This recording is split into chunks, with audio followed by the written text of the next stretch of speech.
Hi everyone, welcome to the Whiteleyverse with me, Connor Whiteley, for another daily short story. Now, before I start today's story, please remember to like, comment and subscribe to the channel so you don't miss any new content, and the engagement really helps the Whiteleyverse with the YouTube algorithm. Also, if you want to buy this short story and any of my other fiction, then they're available from all major ebook retailers and at your local bookstore and local library if you requested, and you can order paperback copies from Amazon. Now, here's today's short story. I hope you enjoyed just as much as I did writing it. Fallen Angel.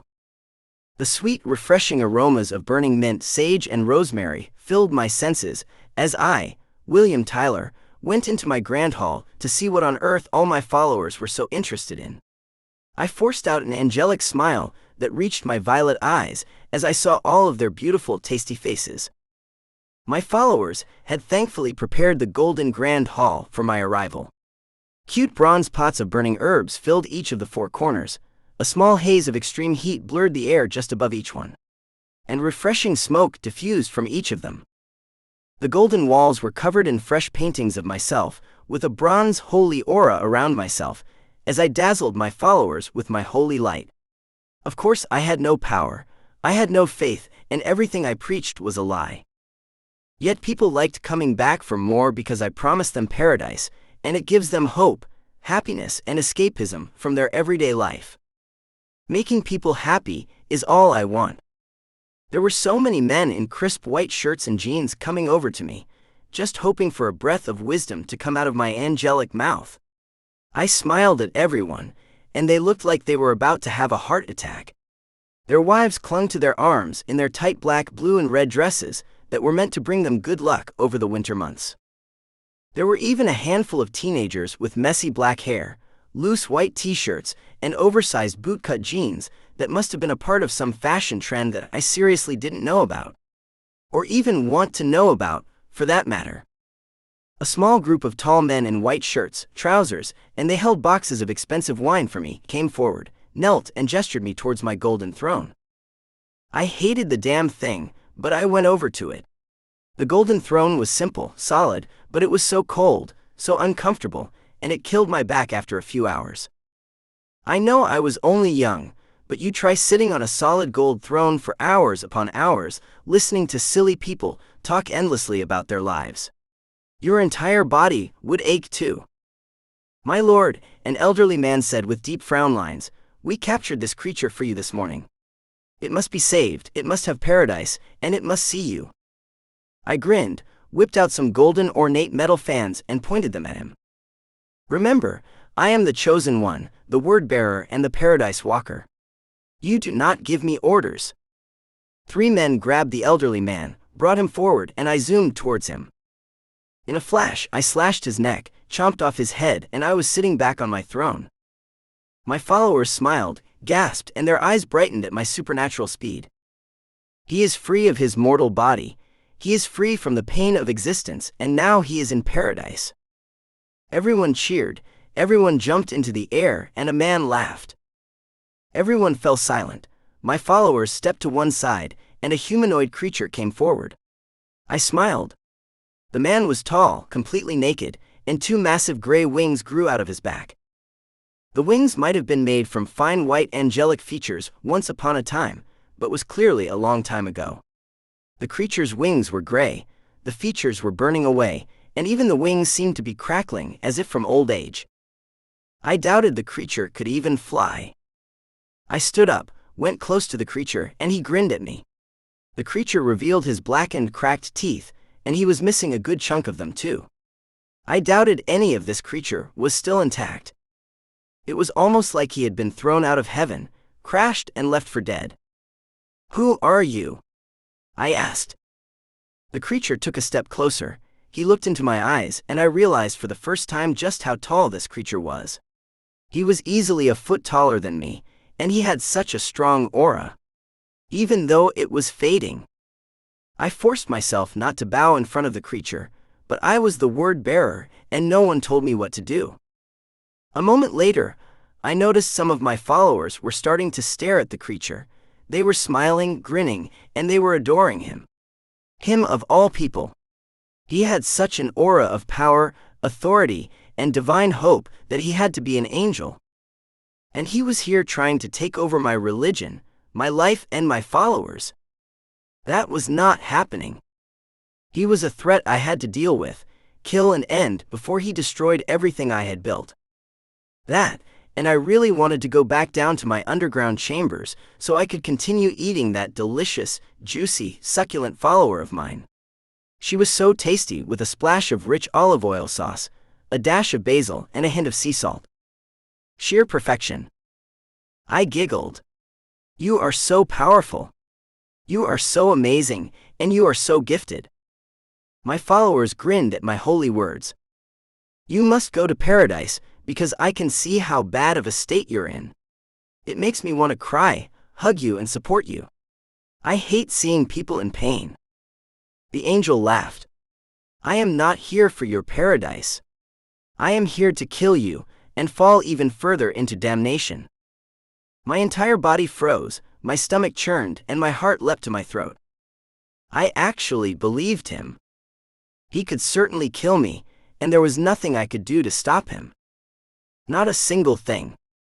A moment later, I giggled at the impressive, strong angel standing right in front of me. He looked so strong and powerful with his sagging muscles, his gray and dying wings that were still probably strong enough to kill me with a single swing, and his killer smile would disarm any normal person. I giggled at the angel. I was many things, but normal wasn't one of them. I was a child of Hell's Place. The former council estate where people died, went missing, and other weird and twisted things happened to them every day. An angel might have been a child of God, but in Hell's Place, reality meant nothing, and that meant God meant nothing here. I was the God of Hell's Place, and I was going to prove it to him, no matter the damn consequences. The angel shot out his hands, golden light wrapped round him, and his wings yielded stunning white feathers. My followers shrieked, whipped out knives, and they looked at me for holy guidance. Stop this, I said with as much authority as I could. I will give you paradise if you leave my followers alone. So you can eat them. The simple words caught me completely off guard.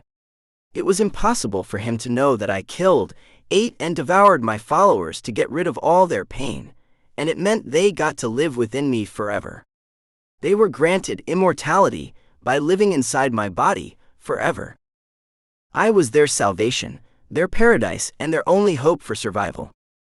My followers frowned, they slowly knelt down in front of him, and they hissed in pain as they tried to resist, but they couldn't. I frowned at the angel. His golden light was so impressive, so divine, and I really wanted to kneel down too. Every fiber in my body was telling me just to submit, kneel down, and become his follower. I shook away the silly thought, but it returned.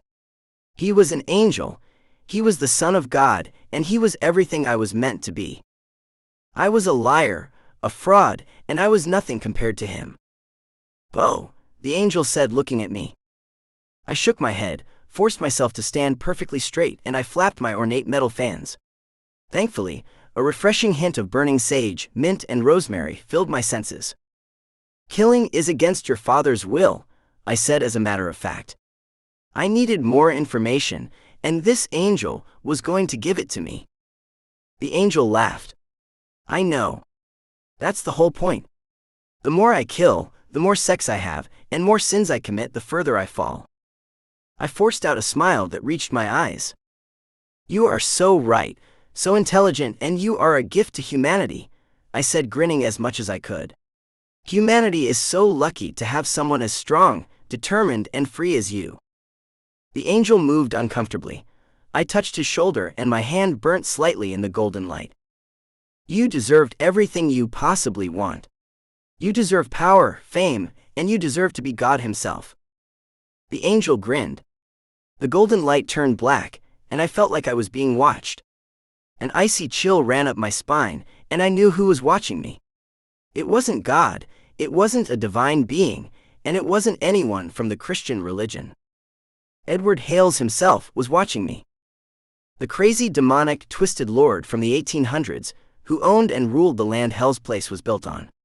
The Lord who had made a demonic pact for eternal life.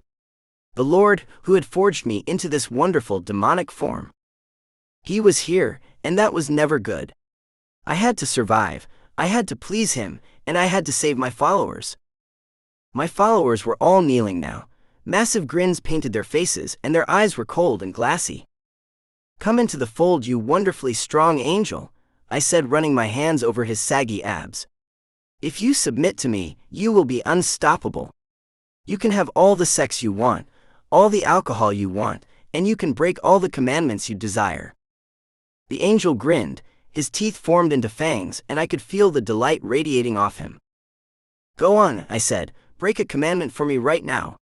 You know you want to. Tell me a lie. You won't regret it."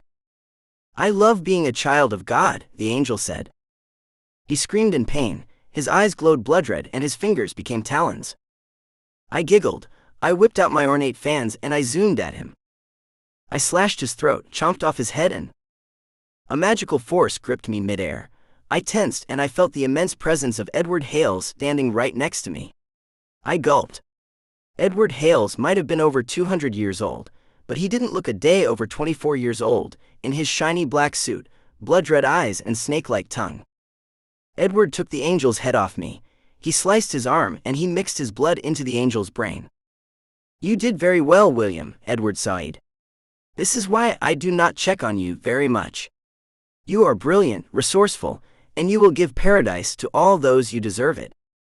I forced myself not to struggle against Edward's magical force. I didn't want to annoy the master, and I really didn't want to disrespect him. I frowned. My muscles were tensing up, my joints were aching, and my body really didn't like its position. Edward placed the angel's head back on his body. The neck wound healed itself, and I could feel the angel's aura change once more. He was no longer a child of God, a child of hell, but he was certainly a child of Edward Hales. Edward clicked his fingers. I dropped to the ground, and the angel submitted to me. I grinned. All my other followers snapped out of their trance. They submitted to me, and they started begging me once more for my divine attention, words of wisdom, and suggestions for how to get to paradise. I shouted a few holy suggestions at them. I kissed a few of the tasty women for good lucky, and I begged the demonic angel a good night as they all left. "Now, if you excuse me, I have a wonderfully tasty woman to devour, with a splash of rich olive oil, a dash of basil, and a hint of sea salt." And after a brilliant day of being worshipped, corrupting an angel, and being praised by Edward Hales himself, I really couldn't think of a better reward after a hard day's work. Not a single one. Welcome back everyone, it's me again, Connor Whiteley. So I really hope that you enjoyed today's story, because I flat out love writing, creating stories and sharing them with you. If you really enjoyed today's story, then please remember to like, comment and subscribe to the channel so you don't miss any new content, and the engagement really helps the Whiteleyverse with the YouTube algorithms. And if you want to buy this short story or any of my other fiction, then they're available from all major ebook retailers, and you can get them from your local library if you requested, and you can order the paperback copies from Amazon, your local bookstore or local library if you request it. Lastly, if you want to support the channel or on a one-off basis, then you can now buy me a coffee at buymeacoffee.com/Connor Whiteley. Also, if you know anyone who would enjoy today's story, then please share it with them. I'm always really grateful when you wonderful people help spread the word about the channel. So, thanks for watching the Whiteleyverse, and I'll see you again soon. Have a great day, everyone.